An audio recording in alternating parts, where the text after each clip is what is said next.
Hinirang na po na bilang bagong coach ng Northport o Pure Blends itong si Jana Del Cardel. At para doon sa mga nakakaalala pa, itong si Cardel ang dating coach ng Terra Firma Jeep. At dahil nga alam na natin ang koneksyon ng Terra Firma at Northport dito sa SMC, marami ang nagtatanong kung ang ibig nitong sabihin ay yung bagong coach ng Pure Blends na si Jana Del Cardel ay magte-trade agad dito sa San Miguel Beermen. Alam na nating lahat na itong si Northport ay maraming mga players dyan na gustong makuha ang SMB, kabilang na itong si Kate Flores at si Joshua Monson. Baka nga ang mangyari dito, pati yung si Chris Kuhn, yung kanilang rookie draft pick, ay i-trade na dito sa San Miguel Beermen. Kaya nga hindi na ako magtataka kung ganyan talaga mangyayari dahil itong si Cardel, noong siya ay coach ng Terra Firma, alam natin na palagi yan nagte-trade dito sa San Miguel at Barangay Ginebra. Kaya hindi na nakapagtataka kung bilang bagong coach ng Pure Blends ay ganun din ang gawin nito na mag-trade agad dito sa SMB. Maraming mga players nga dito sa Pure Blends na pwedeng makuha San Miguel kabilang si Chris Kuhn, si Kate Flores, si Munson at malay natin baka meron pang iba dyan na magustuhang makuha tong si Coach Leo Austria. Marami tayong kinakailangan consider dito pero ang maliwanag dyan mukhang itong San Miguel Beermen talaga ay siyang mangunguna dito sa mga posibleng trades na gagawin kung sakasakali ditong si Coach Jana Del Cardel. Dito rin natin makikita na magiging mas magandang kalalagyan ng SMB kung sakaling makuha nga nila for example ditong si Kate Flores dahil yan naman talaga yung importante, yung big man para dito sa San Miguel Beermen.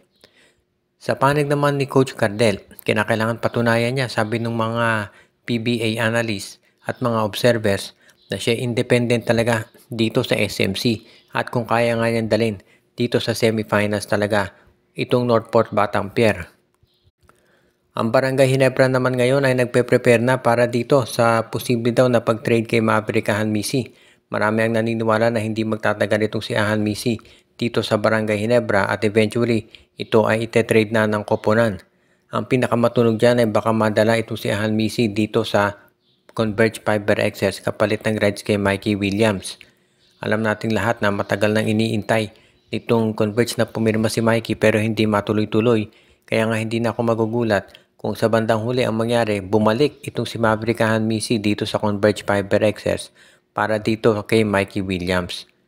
Magiging maganda naman yung trade na yan dahil halos pareho ng skill set itong si Mikey at si Maverick. Kaya magiging sabihin natin fair yung trade na yan if ever matuloy.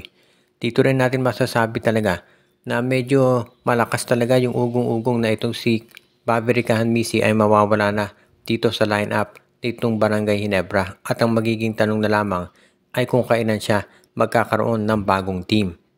Mahusay man itong si Maverick Ahanmisi, lately napansin natin na bumababa na yung playing time niya maski nung playoffs.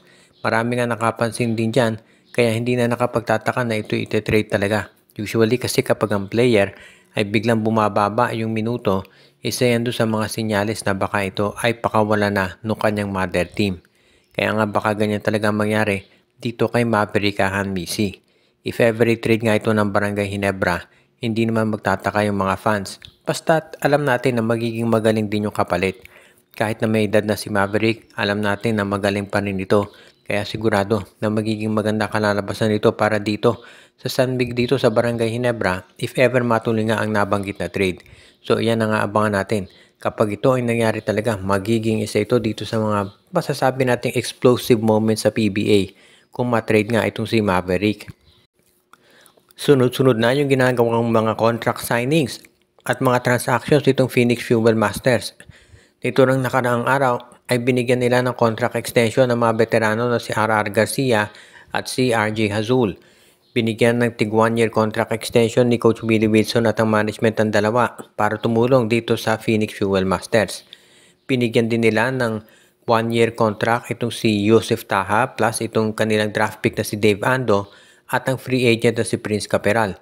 Mga big men yan, puro 6'7", 6'8". At dito natin makikita talaga na seryoso itong si Coach Willie Wilson doon sa sinabi niya na gusto niya makakuha ng mga big man dito sa darat para sa Phoenix Fuel Masters.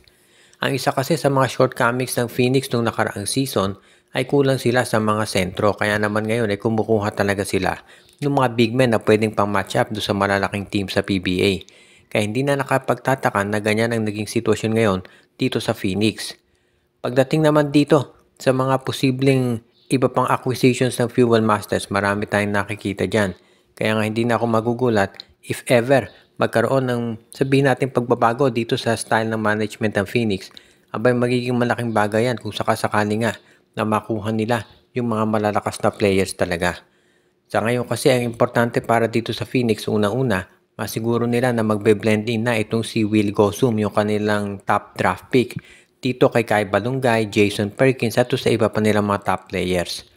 Magiging very interesting ang darating na season para dito sa Phoenix, lalo na at alam natin na mga nagkakaroon pa rin ng matitinding laban dito sa mga lineup ngayon. At syempre kung ikaw ang Phoenix, may pressure talaga na ikaw na ay makapag-deliver at makapagbigay ng magandang performance dahil alam natin na itong Phoenix Fuel Masters ngayon ay under pressure din na makapasok sa playoffs. At ang huli natin balita ngayon ay itong Magnolia Chicken Templados ay pinag-aaralan kung ito bang si James Laput ay dapat na nilang i-trade o manatili pa dito sa kanilang roster. Marami kasing mga teams na nagkaka-interest dito kay Laput at pinag-iisipan pa ng Magnolia kung siya mananatili dito o kung ite-trade na. Dahil syempre kung ikaw naman itong Magnolia gusto mo siguraduhin na magiging worth it, sabi nga nila, yung pagkuha mo dito sa mga top players, dito sa mga sabihin natin pagbalasa sa lineup nitong si Coach L.A. Tenorio.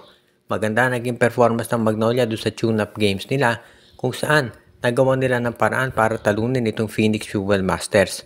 Kahit na sabihin natin tune-up game pa lamang yan, maganda yung nakita ni L.A. Tenorio at yun ang dahilan kung ba't very confident siya dito sa magiging performance nila sa mga susunod pang araw.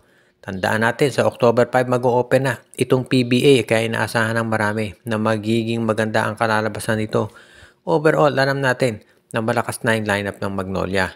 Pero kung makakakuha pa sila ng additional na mga players, lalo yung magiging mas matindi at sigurado na magiging okay ang resulta nito para dito sa Hot Shots.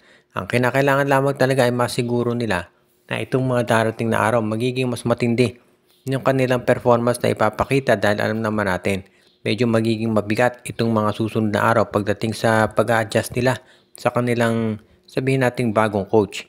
Of course, habang nalalapit yung darating na opening ng PBA, sigurado nagagawa ng paraan itong Magnolia Chicken Templados, pati na rin yung iba pang mga PBA teams para makapag-adjust. At dito natin talaga makikita kung ano ang gagawin nila pagdating dito sa kanilang performance. Dito naman masasabi natin na magiging isa itong malaking pagsubok kay Coach L.A. Tenorio dahil kahit baguhang coach siya, alam natin na yung pressure para manalo ay nandyan palagi lalo na't malakas naman ang Magnolia. Binabati muna natin ang ating mga regular viewers katulad ni Joshua Giray, si RG Bueno, si Michael D, si Anthony Alon, si Dexter Domer, si Enju, si Katsakino Dokusin, Malyari Mascarinas, Dalmacio de Guzman at lahat ng iba pa.